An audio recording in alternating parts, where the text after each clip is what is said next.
Sarva Upanishad Gavo Dogda Gopala Nandana Parthavatsa Sudhir Bhokta Dugdam Gitamritam Mahat.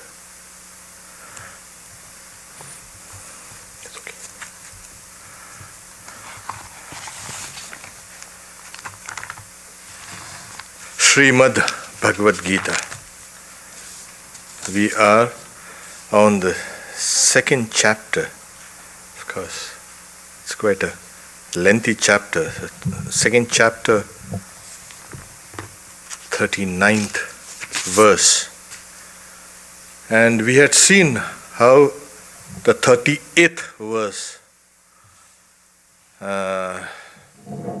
after Sri Krishna has given the preliminary doctrine to Arjuna, his disciple, he is now getting him ready for action. That's it. Okay. And he says, treating pain and pleasure like gain and loss, victory and defeat, engage yourself in battle, and you will incur no reaction, no sin. That's the way for all of us. We need to keep our ideal in our minds always and work towards it. People will praise you, criticize you. You might either be successful one day and you'll be defeated the next day. And you will always go through these periods of ups and downs. But to stick to a particular ideal is extremely heroic. Because the world always trying to dissuade you. Don't do that. That's wrong, that's bad. And you are incompetent. And they keep on telling you this, and then we keep on believing. So as a result, what happens is, most of our powers that we need to manifest are lost, not only to the world but to ourselves also. So that's the reason why the 38th, which we had done the last time,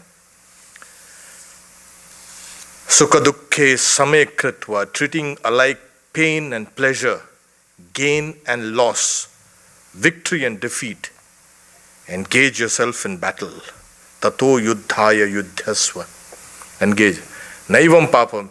You will incur no demerit if you have this attitude. People of small mind, you will say, oh, if I did this, I said that, and it's going to be reactive and that thing will come to me. Why should you bother? Swami Vivekananda had mentioned there's a big bull sitting down and a few mosquitoes come and sit down on it. After a while, the mosquitoes get a little guilty. Mr. Bull, we are sitting down here. We never asked you. Can we sit down? I hope you're not bothered by a presence. Oh no, nothing. You can get your whole family if you want to. You're not bothering me. You're not making a difference to me. So that's the way. The small things in life should not upset you. But we do get upset because of that. So here in this present verse, the 39th, the Lord reiterates to Arjuna this message. As he says, I'll read the Sanskrit and then we'll read the translation. Eshate bihita sankye buddhi yoge tvimam shrinu buddhya yukto yaya partha karma bandham prahasyasi. So the translation is more or less, okay, the ideal of self-knowledge has been presented to you. Hearken now to the practice thereof. endowed with it, that is, with self-knowledge, O Arjuna, you will break through the bonds of karma. Now here we have Esha, this. What is this? From the 11th verse onwards, till a few verses prior to this, has been given the ideal of self-knowledge, that is the doctrine of the Atman. So, Esha, this doctrine has been presented to you. What is this doctrine? It's called self-realization, Sankhya. Because this chapter itself is the Sankhya Yoga. The second chapter of the Bhagavad Gita, Sankhya, means the yoga of knowledge. Sankhya, it has a lot of meanings. One of the meanings is knowledge. Samyak khyati. So this, Shankaracharya interprets it as, this abhihita to you has been declared, has been presented, has been stated to you. What? This doctrine of the Atman, encapsulated in the Sankhya Yoga, that is Sankhya Buddhi, the wisdom of the Sankhyas, enumeration or whatever. But we'll take it as the doctrine of the Atman. This has been presented to you. Now listen to the practical aspect, the yoga aspect. Everything has two aspects, the theoretical aspect and the practical aspect. So if a person, he keeps on reading all the books on physics, and then he's saying, yeah, now I'm a physicist. No, he'll have to go to the laboratory, and then he'll have to do whatever he has to experiment, this and that, get his fingers burnt and whatever. The theoretical side is one part of it, the practical side is in the other. And one has to be doing both together. The theory comes first, of course. So Arjuna has been presented from the verse 11 till now the theoretical aspect of the doctrine of the self, the Atman. Now he says, listen to the yoga aspect, the practical aspect. What does it do? Endowed with it, as I say, buddhya yukto yaya partha, the bondages of karma are cut. Now, where did this bondage of karma ever arise from?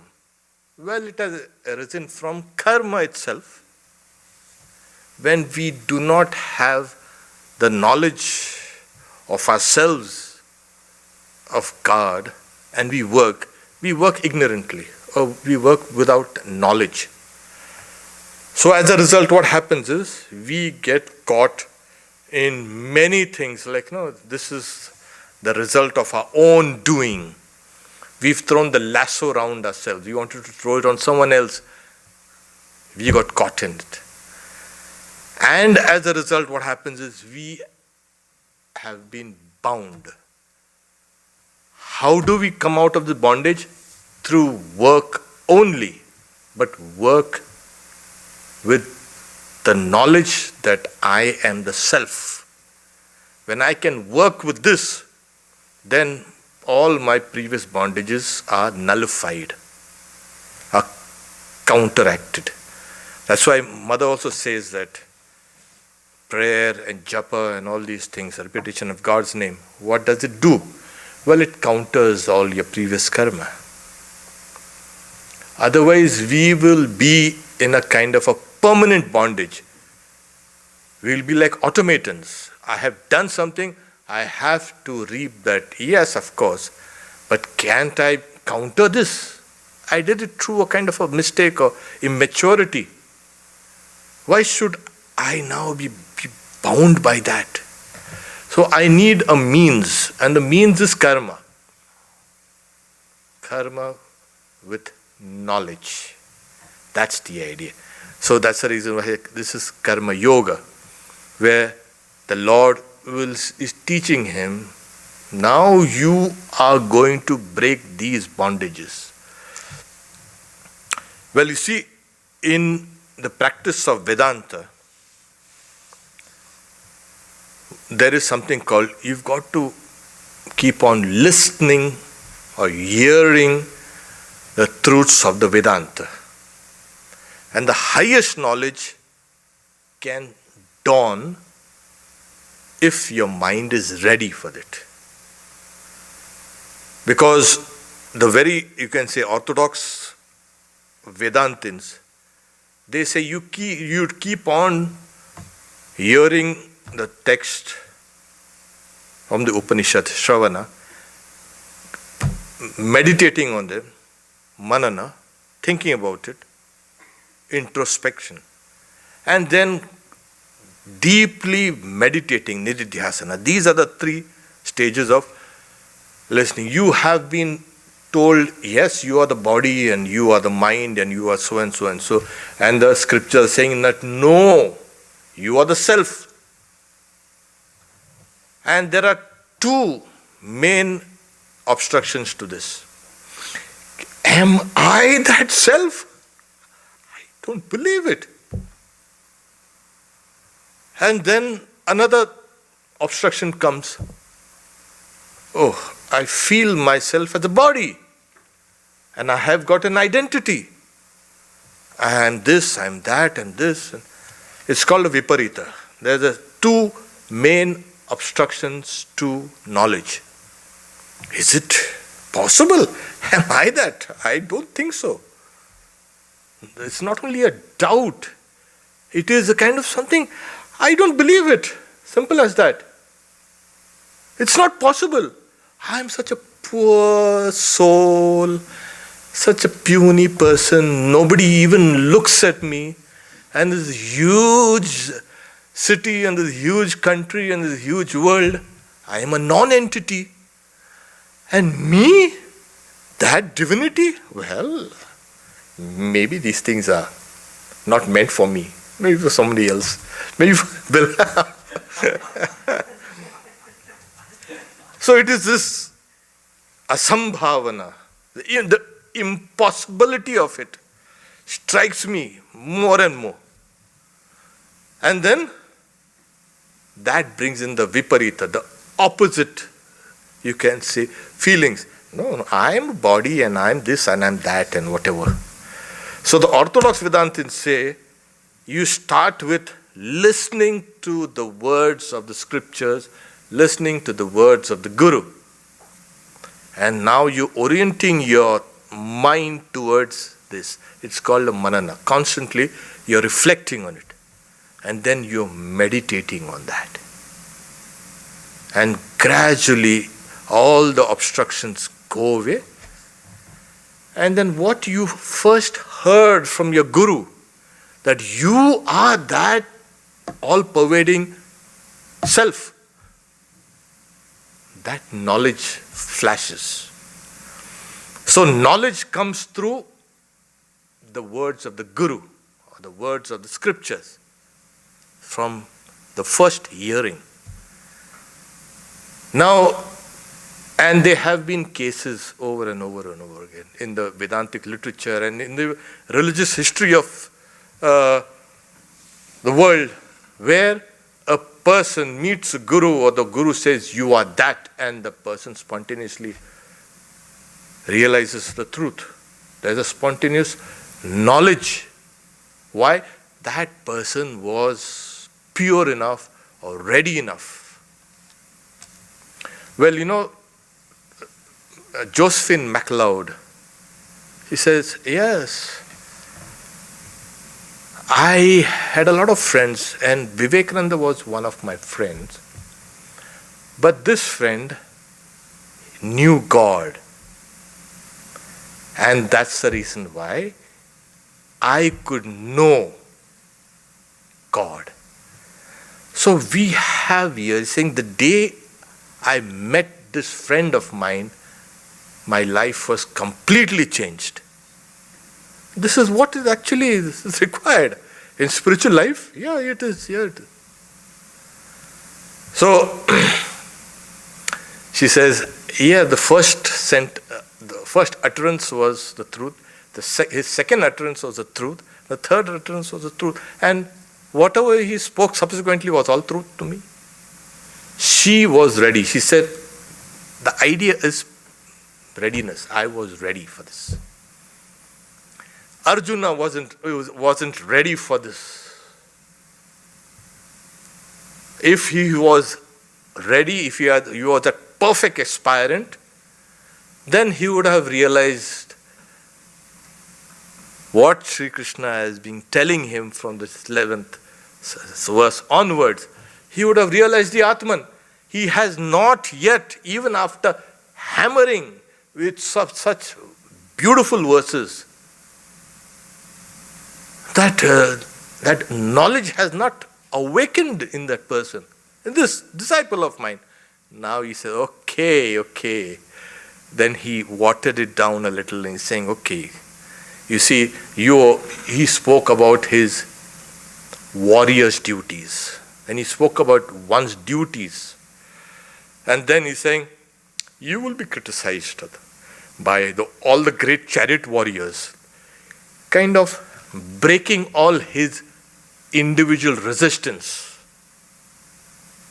personal resistance. Then he's asked him, you work according to yoga. And this is, when we come down here, he's saying, this has been presented to you, the knowledge of the self, Sankhya Yoga, Sankhya Buddhi. Now, listen to the yoga aspect. Listen to its dynamic aspect, the practical aspect of this knowledge. And when you have both, you've heard the first part, you're going to hear the second part.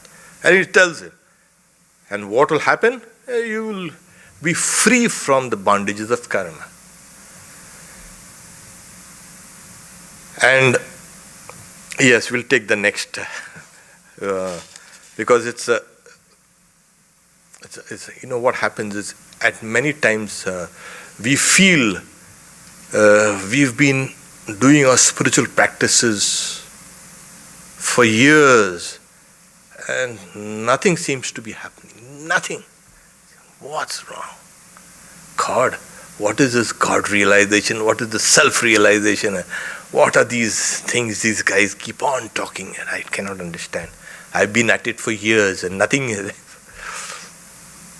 Here, the next verse clarifies. Verse 40th. Neha bekramana shosti pratyavayo na vidyate swalpamapyasya dharmasya trayate mahato bhayat. Yeah, it is.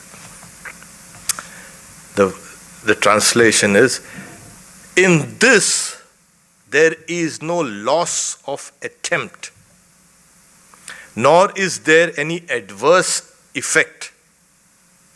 The practice of even a little of this religion, this dharma, protects one from great fear. Here we are. So he's trying to kind of encourage him. Sometimes we think, when we were young, we read Swami Vivekananda saying, in 6 months or 6 years, you can realize this. And we started practicing, and then 6 months went past and, hey, nothing's happening. And then saying, probably it's 6 years, okay. Then after 6 years, we found that, God, what's wrong? 6 years, nothing's happening. But we never realized then, but there are many things happening. It's a kind of an year. He's talking about, the Lord speaking about, any religious act is imperishable. It's always beneficial. And later on he will say, my devotee never perishes. You declare loudly, Kaunteya pratijanihi name bhakta pranasya. My devotee can never come to wrong. My devotee will never come to grief. My devotee will never come to destruction. So here he says, na iha abhikramanasho asti. So the translation is more or less okay. In this there is no loss of attempt. So when we keep on doing work, spiritual work, what happens is, I think the last time I had given an illustration. There was one monk who went, as they say, all out. He never had a kind of a pacemaker or something like that. No, he went all out, running full steam ahead. So he was initiated and he took his rosary and he used to go in neck-deep water and practice his repetitions of the God's name. And day in and day out, in winter, in sun, in the summer, in the rains, he stand and he used to keep on. Years went by, 12 years went by. And he used to do it every day, from sun up to sundown. He's not going to have a bath. And after all these years, nothing is happening. And then this guy starts doubting the efficacy of the mantra and whatever his practices. He says, I am giving up now. He comes, takes his rosary, and there was a Shiva temple on the banks of the river. He throws that rosary on the Shiva, symbol of Shiva. And he turns to go. So he hears a voice saying, where are you going? I've been doing this and nothing's happening. Oh, things were happening. You couldn't see them. Your 12 years of austerities were counteracting your previous impressions in the mind, your previous karma. They have been counteracted. Now, take up your practice again and you'll see the results. And then he took his rosary, he went back to the river, in neck-deep water, he started, and then he began to see the results. Until unless your previous impressions, your karma impressions are not countered by the present ones, it's extremely difficult to free your mind. So this is what happens. So here he's saying there is no loss of any attempt. And why? Sometimes we do something and we get the opposite result. Suppose I go to help somebody and that person doubts, oh, you're trying to pick my pocket up. Maybe there's a kind of a drunk and I go to help him, he's a train stamp. And that guy says, hey, you're trying to pick my wallet and pull my... What? I try to help you, but you are blamed instead. Your good intentions are always misinterpreted by the world. And then you say, my God, why should I do all this thing? I'll keep quiet. I become selfish. And I become like and I dissuade others also. I went to do good and see this is what I received in return. Here the Lord says, you don't have to worry about that. When you do something good, there is no evil effect spiritually. Yeah. Pratyavayo na vidya. There is. It is always going in your favor. Always. The world will keep on shouting at you. In India, the Kabir says like, Hati chale jab bajar, when an elephant walks through the marketplace. In India we have the marketplaces, huge marketplaces. And shops, shops all around, small shops and big shops and all this type. And everything is in there. And when the elephant passes through these great marketplaces, all the village dogs will come and start barking. Hati chale jab baaj, kutte bhauke hajar. But the elephant is not bothered. What's this? Not barking of dogs. And even Swami Vivekananda, let not the barking of dogs, not even the thunderbolts of heaven, frighten you. So the elephant walks on his own stately, steady path, and the world will keep on shouting at you, criticizing you, blaming you for everything, even what you have not done. But you don't bother about that. You keep on. Why? Because you have the Lord on your side. Yes. The moment you are doing good, that's reality. Reality has to be good. Otherwise, what's the point in life? What's the point in living? That's the nature of reality. It's good. And so my actions are all good. So the Lord of truth is there with me. Yes. So even if there's a saying, there's a dharma rakshati rakshataha. So that is, if you protect your dharma, you protect religion protects you. Whatever, if you protect truth will protect you. How do you protect truth? By cultivating truth, by speaking the truth, by living truth fully. That truth will protect you. Nothing in this world can ever then take you down. Nothing. God Himself will come in. There's another Shiva story that there was a sage Markandeya, and the boon was like he will live for 16 years, and then he will have to give up his body. He has to pass away. That was a boon. So when he was 16, and then the time for departure has come, so the god of death has now come to take him, and then he runs to the Shiva temple, and as he runs, and the god of death throws our god of death has his noose. He throws a noose around, and the noose, instead of falling on the little boy, who was actually a sage, who is a sage actually, it fell on the symbol of Shiva, Shivalinga. And Shiva emerged out with his trident. What?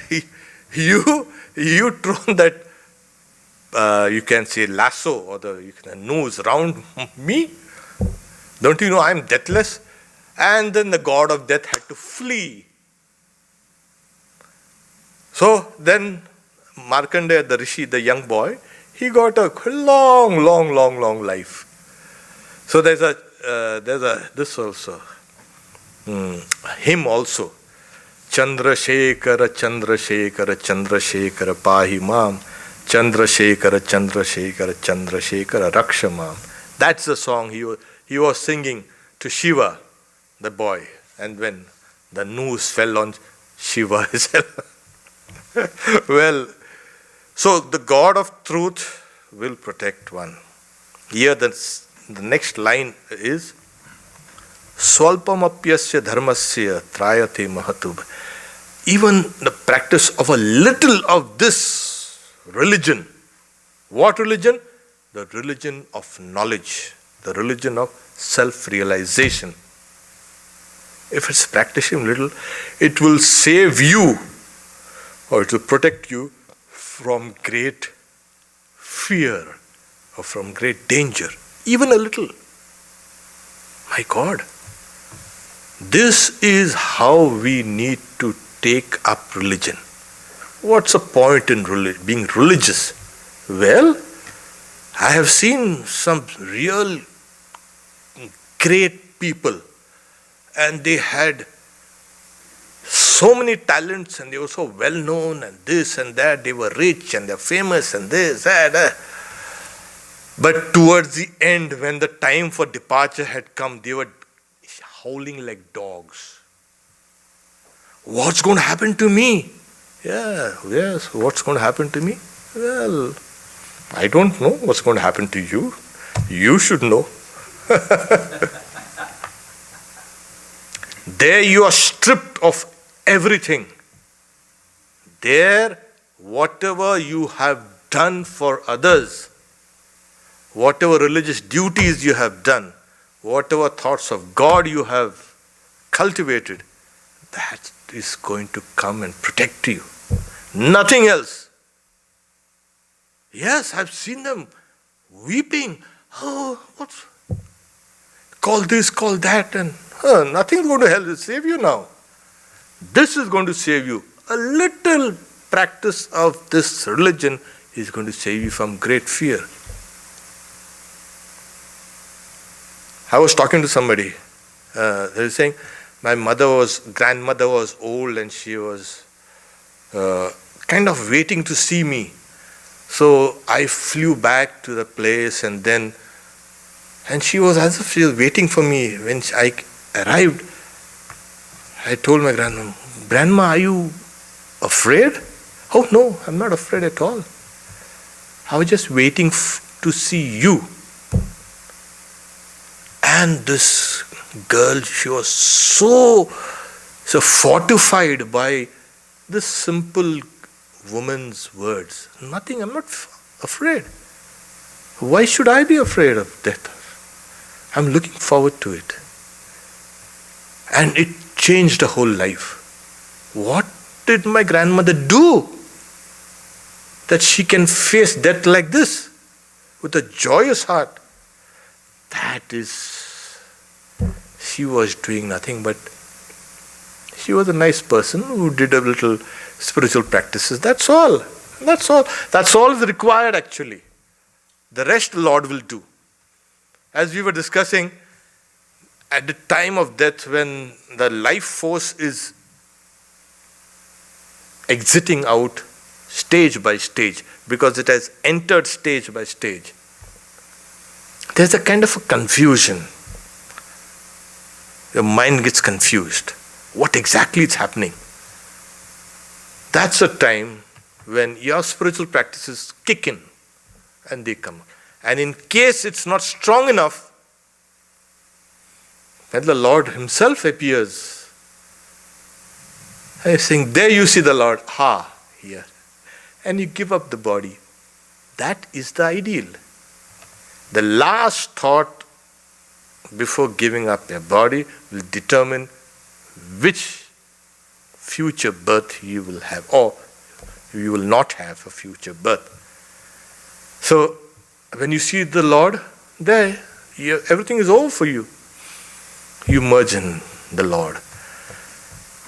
So this is how, you do a little for me. Sri Ramakrishna says, okay, you take one step towards me, the Lord takes 10 steps towards you.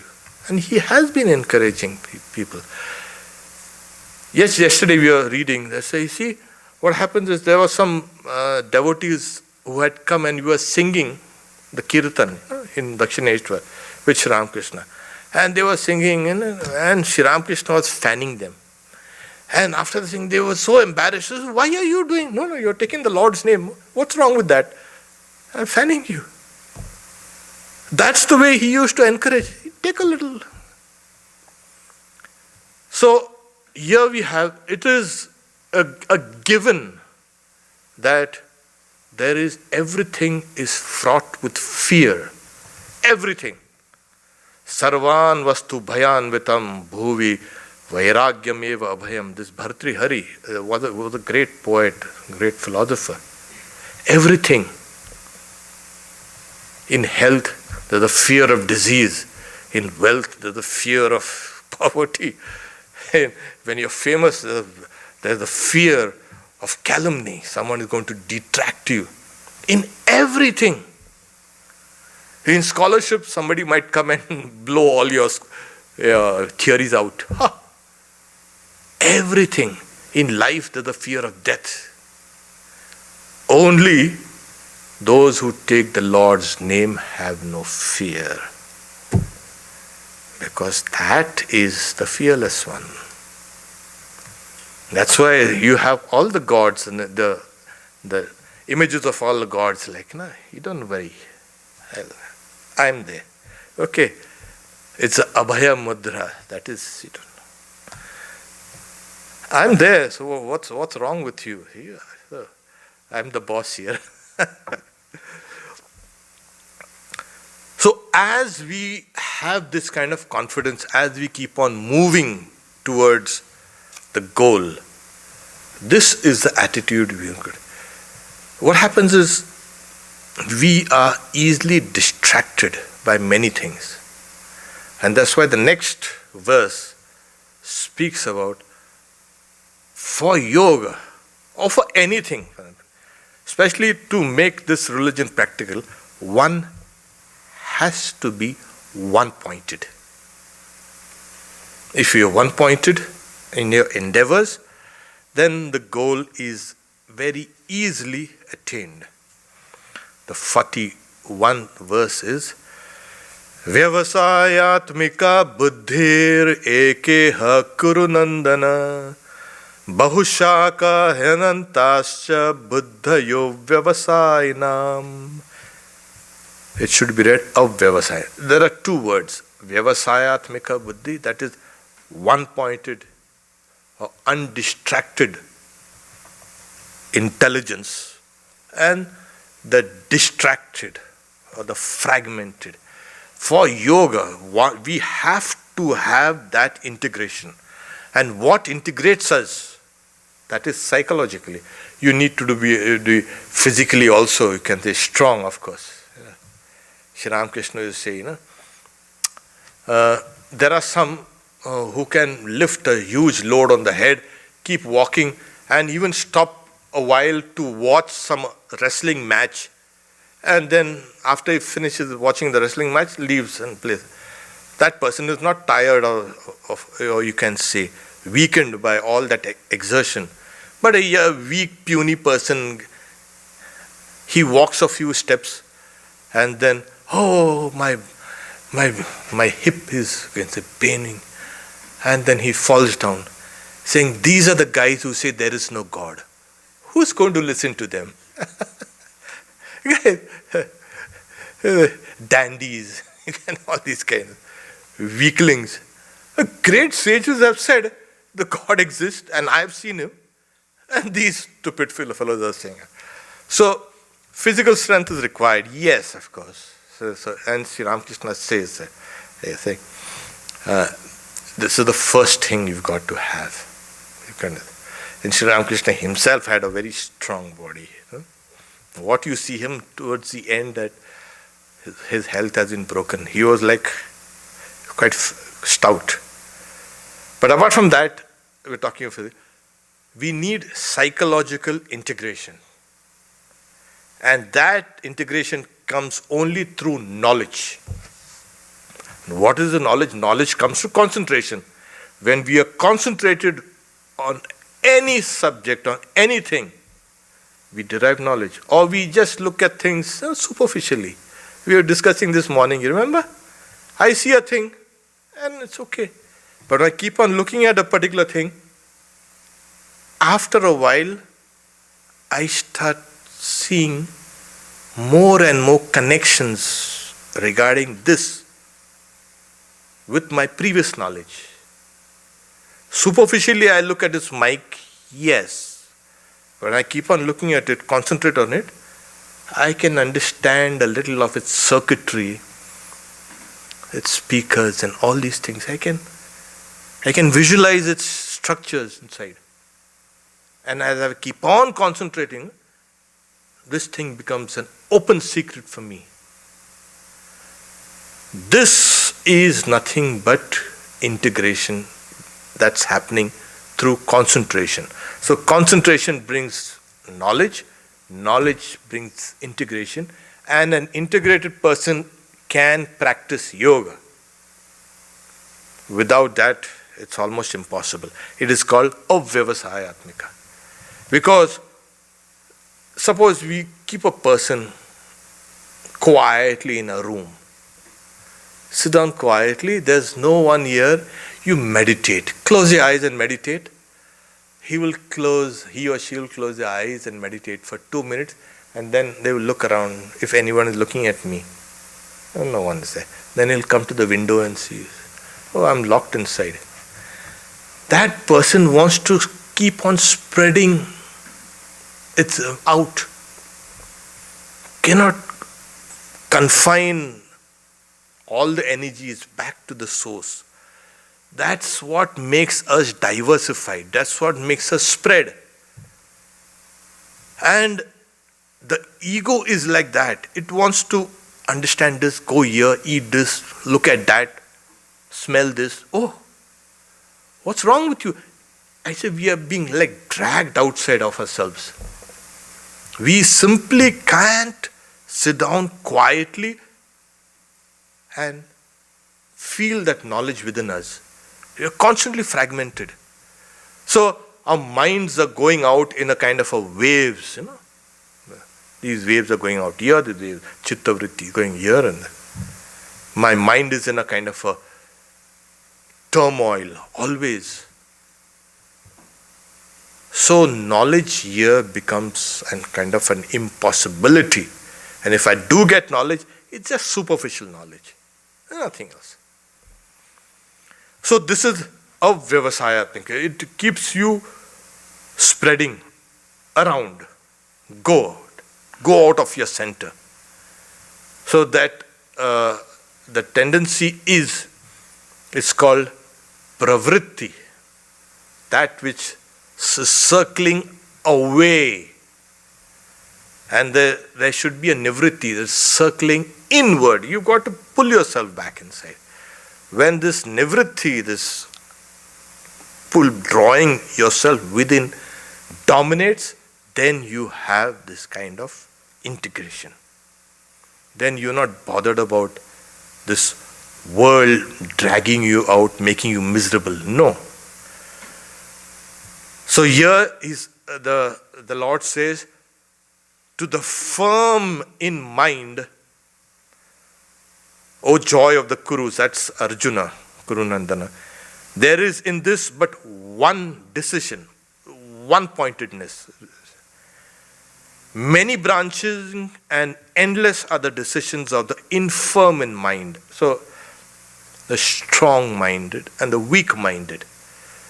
The strong-minded are one-pointed in their endeavors, and the weak-minded are fragmented. They've got extreme, all branches all around the place. And as a result, what happens is, their efforts at anything, it's very shallow. Their work is shallow, their talks are shallow, their lives are shallow, and they keep on disturbing others. You notice the guys who disturb, who create a disturbance in the world are like these. The infirm, the weak-minded, they have got extremely outward going tendency. It is in Sanskrit and all this called bahirmukhi, outward facing. So the tendency is to be inward facing, antarmukhi. And as you keep on going inside, you will start discovering things about yourself, which you will be amazed. Oh, I have this and I have that. Oh, yes. So as a result, what happens is, you will understand your own strengths. As you keep on thinking about your own divine nature, you can become more and more concentrated. So, Vyavasayatmika buddhi. So, buddhi is, they say, determination or intelligence. Here it is spoken of as wisdom. The wisdom of a controlled person is one-pointed. Keep on. And the wisdom of the weak-minded is diverse. So yes, can be. No, yesterday we were talking about multitasking. No, you can't. The brain is designed for one task at a time. Yeah, if you do 3 things, 4 things, 5 things at a time, well, nothing's going to last out there.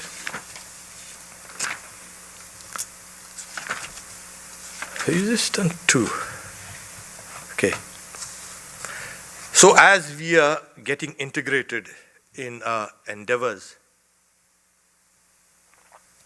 and about the knowledge of ourselves, What happens is, we slowly, sometimes we go for lesser goals.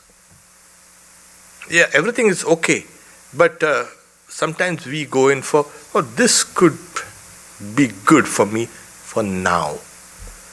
And as a result, we are deflected from our main goal. And that's the nature of Maya, you see. They say that even the priest, in India we have these huge famous temples and you have these priests, Every time they are not conscious of that deity is there. It's a kind of a living presence. And there are millions of people coming to see this deity, and we are here serving this deity. It doesn't strike them all the time. Their minds are deflected. Yes. And even the worshipper, and the worshipper also is told, when you go to the temple or you go anywhere, see that your mind is concentrated. See that it's not deflected. Because, like Sri Ramakrishna also says, when you are going to have the darshan or the vision of the goddess in the temple, first you go straight in.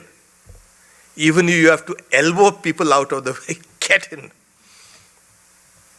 And then you come out and then you do all your charity, you give the poor coins and this and that, money and all that. Do that after. There are some people who will go and they'll keep on buying this and buying that and giving this thing in charity and that thing in charity. They are now distracted. They are deflected. So first is somehow get inside. Push people out of the way, have the vision of the deity, come out and then do whatever you want to. But at times we do not. So I remember one time I went to a Shiva temple, and it was a very famous Shiva temple, and I was feeling so nice, and then I got so irritated because one priest said so and so to somebody else, not to me. And I got so annoyed, then I realized, this is how Maya deflects your attention, your devotion. There. Thank God I caught it immediately. I went out of the temple. Then after some time, I again entered. I kept quiet. I'm not going to see anything but the deity. That's the idea. At that crucial moment when the grace of God is going to dawn on you, when the heavens are opening up and your soul is going to pour out, something comes and you're slammed down to earth. So you've got to be extremely careful that you will not be diverted. Because, you see, people are talking about this knowledge of Brahman. Swami Vivekananda had given an example of Shuka. Shuka was the son of Vyasa. He was born perfect. His father tried to be perfect, but couldn't. His father wrote all the mythology and all the whole Mahabharata. His grandfather also tried to be perfect, but couldn't. Shuka was born perfect. And that's why Sri Ramakrishna used to call Swami Vivekananda as my Shuka. Perfect. So, Vyasa, his father, taught him the knowledge of Brahman and taught him everything. Okay. Now you go to the king, Janaka. There was a king, Janaka of Videha. He also is a knower of Brahman. You go and get tested by him. Test your knowledge. So Janaka, through his insight, he understood that Shuka, the sage, is coming to see me, to meet me. He makes all arrangements. And then when Shuka comes to the gates of the palace, the the guards were very rude. Who are you? What are you? Get away from this place. And his father was a great sage, respected all over the country. He himself was established. Get away from this. And what is all this? You don't have any clothes? Get out. So Shuka sat down there outside the gates. And for 3 days and 3 nights, he sat down there without a murmur. His mind was poised. And the guards were all coming in, scolding him. Get out. Look at this madman here sitting in front of the gates. But he kept quiet. Then after 3 days, all the big officials come. Oh, we are very sorry. We are extremely sorry that this has happened to you. There is a big mistake. Please. And they bring him in. And then they give him the expensive clothes and give him perfume bath and this and that. And he's kept for 3 days in absolute luxury. And yet, Shuka's mind is still poised. And in the 3 days of luxury, all these great damsels and all are year round. So the king calls him and he comes saying, he gives him you can see a small bowl of oil full to the brim. Go round my throne 7 times. And then Shuka takes that bowl of oil and goes around 7 times. And all the musicians and all the dancers and all are trying to distract him. Everything. But his mind wasn't distracted. So 7 times he goes round and then he brings it to the king Janaka. Janaka is saying, not a drop had spilled. Saying, what your father has taught you, what you have learnt is enough. You are the knower of Brahman, true thing. Go away. So that is a test for knowledge of Brahman? Well, yes. Didn't he ask him whether he has gone to Nirvikalpa Samadhi or this and that? All this is silliness. Knowledge of Brahman cannot be conditioned by Nirvikalpa Samadhi. It can happen anywhere. You're driving, you're walking, you're talking. Can the knowledge of Brahman be confined to Nirvikalpa Samadhi? No. The Guru says, hey, and you get a knowledge of Brahman. People have this kind of wrong ideas. Oh, you have to be in that kind of highest samadhi, then you get the knowledge of Brahman. It's not like that. That's an ideal condition. But that knowledge is not conditioned by any kind of samadhi's business. So it can happen anyone, anytime. And it has happened over and over again. Many cases. So this was a test. Yeah, this is how you're going to, whether this person is a knower of Brahman or no, this is how the person's mind is distracted or no. Here, this verse which we will read a little, since I had given the longish kind of background to this verse, how we are distracted by lesser goals, and there are people preaching those kind of goals. How we shouldn't be distracted by that. Here you say, Yamimam pushpitam vacham pravadantya vipaschitaha veda vadarata partha nanyadasteti vadinaha. The unwise, the unintelligent, who delight in the flowery words which are mentioned in the Vedas.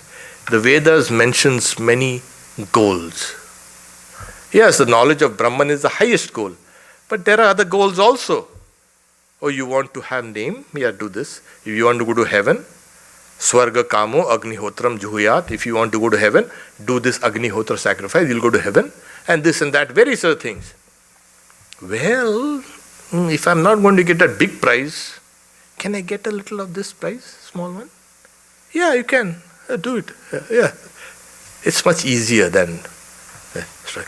So, these goals are all laid out in the previous or the earlier section of the Vedas called the Karma Kanda, the ritual portion of the Vedas. And there's plenty of ideals kept for enjoyment. You want to go to heaven? Yes. Do this and you go to heaven. But then you're going to come down again. They tell you, it doesn't matter. Repeat this kind of sacrifice and you'll go back again. What's your problem? There you can drink nectar, dance with the gods. Maybe you'll get a little rheumatism and this and that. But it's okay. There is no ashanaya pipasa. There is no eating and drinking. There is no disease there. Shokatigo modate swargaloka. You transcend pain and you are a happy life. So these kind of things are spoken of in some sections of the Vedas, earlier section. So here he is saying that Yam Imam Pushpitam, this flowery speech, speech, oh my God, say, oh, there's no one like you. You are the best person. How sweet you are. You come and take this. Yeah, really. You scratch that guy's surface and you see what's wrong with that. That all the bitterness is there in that person. So even in these small goals, they look attractive, glamorous. You scratch the surface and you see, it's rotten. But the way they sell it, they advertise it, you get a kind of they advertise stuff, and this is the world of advertising. And some stupid thing you buy and then, it's not tallying with what was spoken about. Yeah, you're a gullible fool. You had to buy it. Well, it's advertising. So these people have been speaking about all these small things. And that's why he's saying, they tell you there's nothing better than this. Buy this now. This is a zero credit till 2020. It's an insane card. You buy it and this and that and take it out. Register yourself. Yeah. So here it is. This, you'll get this enjoyment and that enjoyment. You will see this and you'll see that. And what's your problem? Come over. But then you say, I want the knowledge of the self. Like Nachiketa. Nachiketa was there. He went to the heaven of the ancestors. And the god of death tried to attract his attention, tried to distract him with all the kinds of, with gold and horses and chariots and damsels and everything, long life, everything. No, I don't want all these things. I want to know the secret of death. And the god of death was extremely pleased. That was what he was looking for. Whether this person is going to get distracted by my offers or no. First he says, you're a boy. Even the gods were confused about this. You don't bother about this. Take this. He said, no. This is what it is. So, we shouldn't get distracted from a goal. The goal is this. The highest, the best. That is infinity. Who's going to settle for less? Don't settle for less. Okay? Om Shanti Shanti Shanti Hari Om Tat Sat Shri Ramakrishna Arpanamastu.